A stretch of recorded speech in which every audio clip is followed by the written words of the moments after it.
Monsieur le Président, Monsieur le maire, Mesdames et Messieurs, je vous propose donc d'une seule main, si je puis dire, de procéder donc à l'inauguration officielle en France au ruban. En tout cas, si vous avez des amis dans les bagages, je vous invite de venir faire le sport ici. Ils ne vont pas vous la merci. On a également, ils ont tous la salle.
Tous les 40 jours, dans cette baie, il y a un mouvement de courant sous-marin qui fait que tous les 40 jours, naturellement, écologiquement, cette baie est nettoyée. Parce que nous avons sur nos deux pontons, le ponton 4 et le ponton 3, quand même des pompes qui permettent aux bateaux de venir et de vider les cuves. Bonjour Vashti. Bonjour. Qu'est-ce que vous avez pensé de ce petit tour dans la baie du Marin? C'était très bien. À Antigues, c'est une des destinations plus petites. On a 4 marinas, mais elles sont beaucoup plus petites. C'est une baie magnifique. Donc cette marina qui est très grande est très très bien gérée.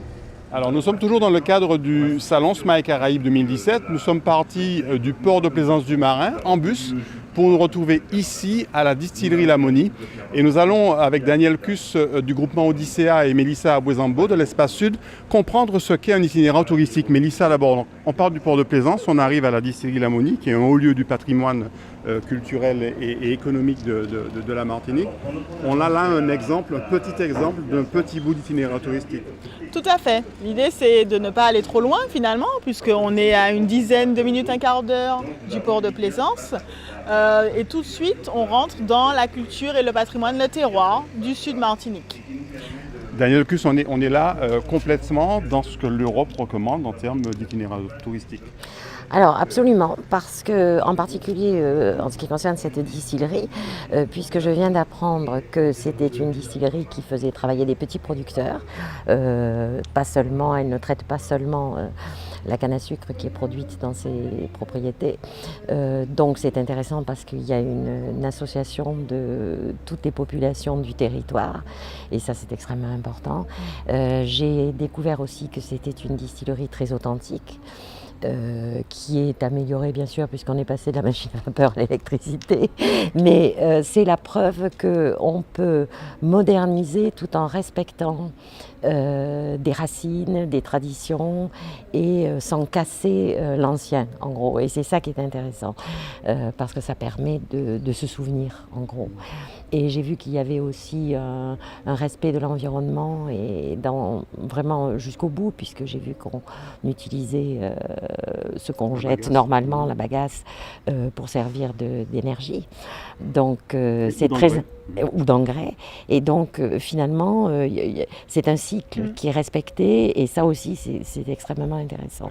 Et puis Mélissa, on a un exemple de ce qu'est la croissance bleue, donc à partir de la mer, et puis de l'économie rurale, ici avec cette distillerie qui produit du rhum à partir de la canne.